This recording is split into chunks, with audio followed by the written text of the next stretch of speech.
Как мы видим, чуть больше 10 человек собралось на акцию у музея бывших красных латвийских стрелков. Он теперь музей оккупации. Через минуту начнется акция. И даже такая немногочисленная акция под охраной происходит в полиции.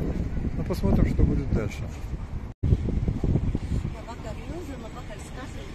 Tieši šajā minūtē, šajā stundā arī notiek šī tradīcija, un Dmitrijs Savins par to pastāstīs vairāk, jo tas bija viņa vecvectēvs, kurš bija politi ieslodzītais un kuru arī nobendēja šis režīms. Kāpēc jums ir svarīgi to pieminēt un mazliet paraksturojot, ko nozīmē šis baltais galdautiņš, ne, bet drāniņi, var teikt, un sveces uz tā, un tieši šogad mēs arī to redzēsim, kā tas notiek. Pirmkārt, tā ir ne kaut kā jauna tradīcija, tā ir tradīcija no politiskas nometnes. Pirmā reize tā bija 72. gads, tā bija pirmais apgabals politiskas nometnē, un paldies Dievam, es personīgi zinu cilvēkiem, kuri bija tā laiks, tā nometnēs, un protams, tā ir ļoti svarīgi, tāpēc, ka katru reizi, kad mēs runājam par to, kur bija pirmais punkts, kur bija sākumi, kur bija ļauna avoti, jā, tāpēc, ka šodien mēs visi redzam, ka, piemēram, situācija Ukrainā, agresīvā karš no Krievijas federācijas puses, jā. Un pirmais jautājums, kur bija pirmais punkts, kur bija 0 kilometrs, jā. Un komunistiskās genocīdas sarkanas terors, tā bija pirmais punkts, tā bija 0 kilometrs.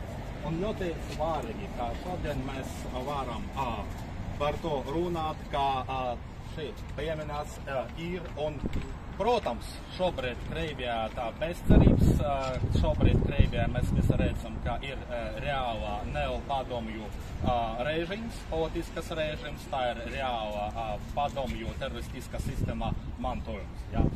Bet šeit, Latvijā, paldies Dievam, ir daļa no brīvā pasaule.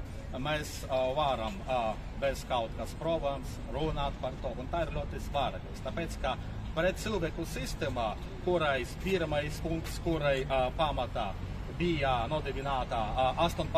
gadā, kā bija sarkanas terorā dekrets atstiprināts. Tā ir pirmais punkts, un ļoti svarīgi zināt un runāt par to, ka šis ļauns tā nav kaut kā no pagātne, tā nav tikai vēsture. Diemžēl tas ir realitāte. Mēs no ziņās no Ukrainas katru dienu redzam, ka šis ļaunums turpina izskatīties un genocīds pret tautu. Pavisam īsi, es zinu, ka jūs aicināt tos, kas nevar atnākt šodien šeit, arī vakarā vienkārši savos lokos un izlikāt lampiņu vai svecīti. Kāds ir tas aicinājums? Es ceru, ka tās būs kaut kā jauna tradīcija, bet tā ir,